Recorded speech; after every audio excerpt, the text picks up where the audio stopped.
All right. Hi, everybody.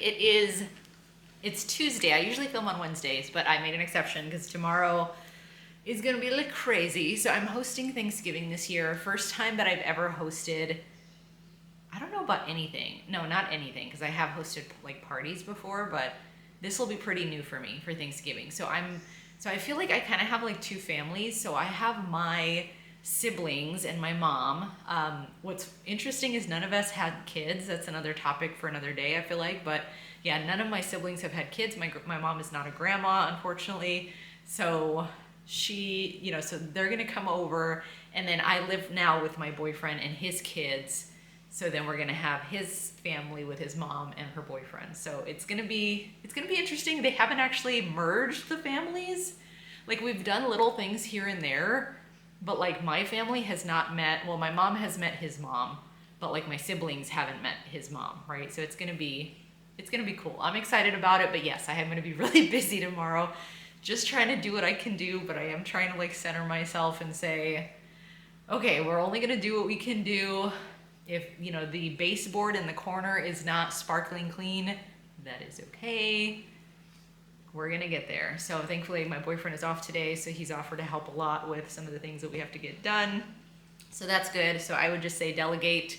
If you're in a similar situation, please do not take all the burden on yourself. And the topic we're talking about today plays perfectly into that, because we're talking about hyper independence today. And I feel like if you were parentified as a child, you definitely have some of that. Like I can't imagine you not having hyper independence. Like I know eldest daughters, they're talked about being that hyper independent, being the one that kind of handles everything, just can't ask for help. And I know that there's like memes and funny things on TikTok that show people like bringing in grocery bags, but that's totally me, right? Like I think there was one that the guy was using his like butt cheeks to hold one of the bags. But yeah, I don't make a second trip. I try to get everything in one.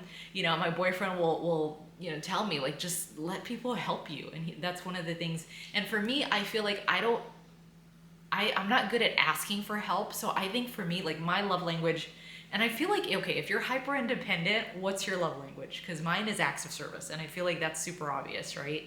Because for me, I'm like if you're showing me that you can take stuff off my plate, that's amazing, right? Like I want that all day long, because I'm not going to be able to ask you for it. I'm not going to be like, hey, you want to help me? Just because I haven't built that muscle memory, and it's not easy. It doesn't just flow. Like I know other people can just be like, hey, help me with this, but for me it's like I premeditate it. I think about it. I think of how it's going to inconvenience you if you help me, so just having somebody that's like, I'm taking it, like let's go, or like somebody that even just something as simple as we went hiking and he grabbed my backpack, and like I never would have thought like, oh yeah, that's a thing, right? Like your boyfriend, he's gonna carry the backpack because it's heavy. I don't know, but yeah, again, we've come a long way. I will say that much. But hyper independence, I think, is definitely something that is very much correlated with parentification, because I think growing up, we just didn't feel like we had anybody. Like nobody's coming to save you, right? So it's like I had all of these responsibilities, and I literally nobody, like I didn't have anybody, like physically I didn't have anybody that could have been like, oh, let me step in and help you out. I think my brother could have been that person. Unfortunately, he was off doing his own thing, so he was not there for me. Kind of a rough relationship with my dad, so he was not in the picture at that time either. So yeah, I didn't have anybody that could just like swoop in, and so a lot of that was on my shoulders. And then also the fact that I just felt, yeah, that I had to take care of everything myself, that I couldn't trust anybody. And I think that's what hurts me the most, is that I just went through so much of my early life, and even up until, I'm in my 40s now, but it's getting easier now because again, I've put these steps in motion and really trying to extend that trust. But I feel like it's, I'm not one of those people that's like, oh, I'll trust you right away. Like, no, you have to show me that you're worthy of my trust, right? Because my trust is very valuable, because I'm not going to give that to you, because again, my whole life has been taking everything on my shoulders, doing everything myself. So for me to hand that over to you, like you have to prove that you're actually going to do it the right way. I think that's another problem that I'm working on, but letting people do things, even though in your mind you're probably thinking like, I don't know if you're going to do this right, I don't know if this is like, but you have to have help, because if you carry everything, you're gonna be burnt out. You're gonna be crabby. Like those times when I feel like I have everything on my shoulders were the meanest times that I feel like I was just angry all the time. I was upset. I just wasn't the best person to be around, because yeah, obviously I had way too much on my shoulders and I was trying to, deal with all of that myself. In a way, it's like when you were growing up parentified, you were not independent on your own. I feel like you were kind of forced to be independent, so there wasn't a whole lot of decisions that you could have made to choose that. And honestly, I don't know if does anybody really choose to be hyper independent, or is it something that comes from trauma, or as a result of this, as a result of that?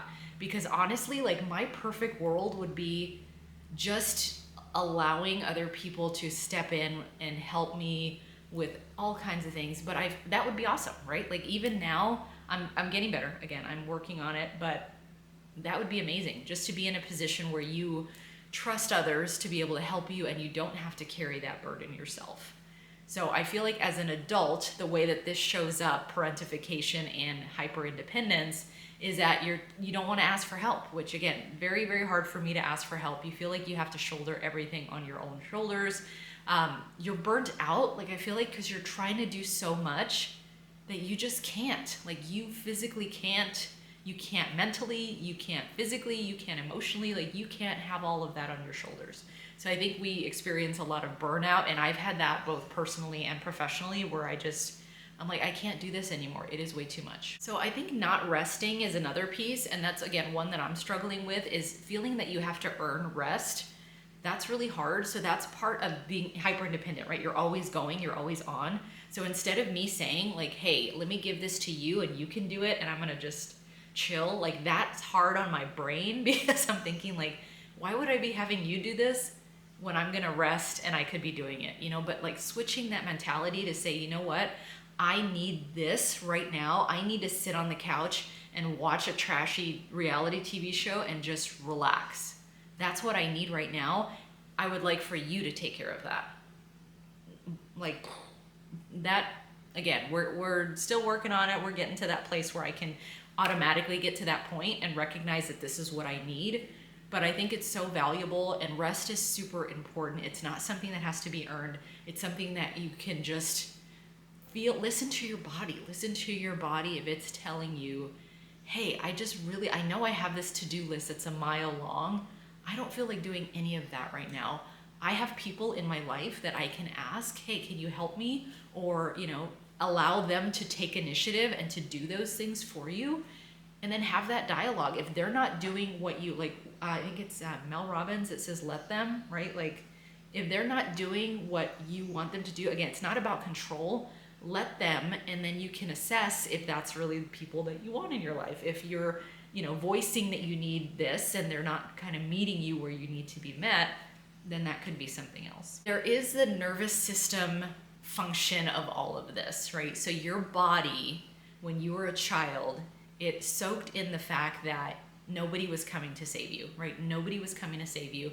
So your nervous system has that independence marked in as almost like a defense mechanism. You don't want to get hurt again by relying on people that are going to disappoint you. And I think that's probably the biggest piece of all of this, is not allowing yourself, and it shows up in so many different areas, right? Not allowing yourself to be vulnerable because you don't want to get hurt. Not allowing yourself to show emotion or talk about your needs because you feel like they're not important. When you were a kid, they were not important, right? Like you were not at the front and center. You were in survival mode, right? You were trying to keep the lights on. You were helping your parent.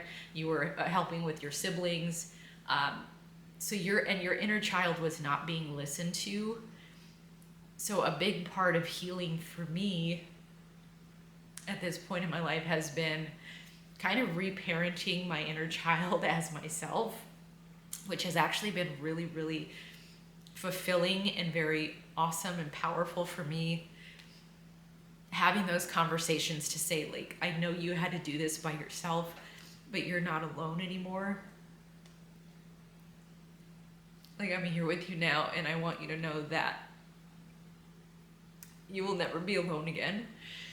And I'm actively listening for the things that you need, because you are important and you've always been important. I'm sorry that you were not seen in that regard when you were younger. And that's so important. Even just having that little dialogue and, listening to your inner child when they want to do little things and have more play in your life and have more fun.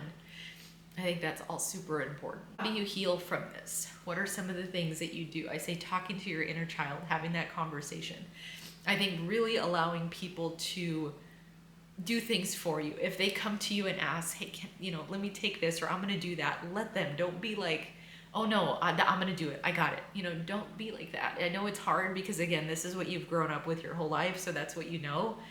But let other people come in and help you.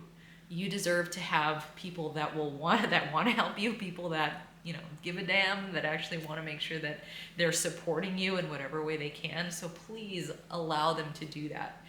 And if they're doing something and you're like, that's I could do it better myself, just give them some grace. And if there needs to be a little bit of a conversation, say, hey, this is awesome. I really appreciate you helping me out here. But maybe just a little bit, maybe we can do that. Or, just it can be in a, just don't go in so hard and just, kind of shut them down. Because that's something that I struggled with too, where people don't want to do things anymore because I'm like, you didn't do this right? So working on that too. But yeah, I think just going with some grace, some appreciation, gratitude. Hey, I'm so glad that you're helping me with this. I just wanted to show you one little thing right here. We're good, but thanks again for everything you're doing. Flipping the script, right? To say, is it really better if you do it yourself?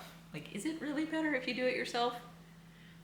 I would say that's not always guaranteed. In some cases, sure. If you know exactly, and you're able to do something quicker, maybe more efficient. But, I think about those examples where I had that mile-long to-do list, and I'm thinking, all I want to do right now is just sit down, have a beverage, watch a great show, watch a trashy show, watch whatever, and just relax. Like, there's times where my body will tell me I want that. And again, you have to shut down and kind of listen to your body and stop the mind, right? Because again, for me, my mind is the one that's always number one. I go to my thoughts first, but I really need to sit, and I'm working on sitting with my feelings, with my body, to say, okay, what do I need right now? And that's been just changed everything once you start doing that. At least for me, it has. So I think with the hyper independence, it's really a matter of giving people the ability and the trust to take some of these things off your plate. I think that's super important. Flipping the script to say, yes, this is really valuable for me to do by myself. Also to, again, have that conversation with your inner child. Let them know that they're not alone. And then, yeah, I think it's a constant, battle. I know it pops up periodically, like with this, the Thanksgiving hosting.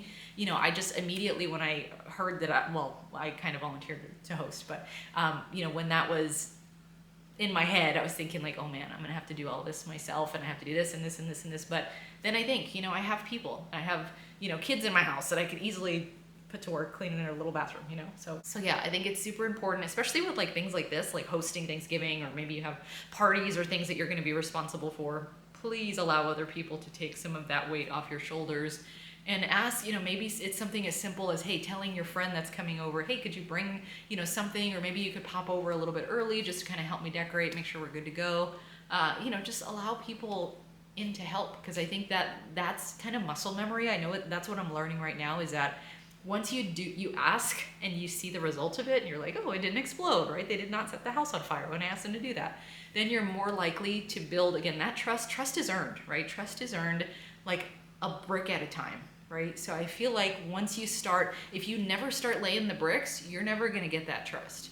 It's not just going to happen one day that you're like, oh, okay, let me trust you 100%.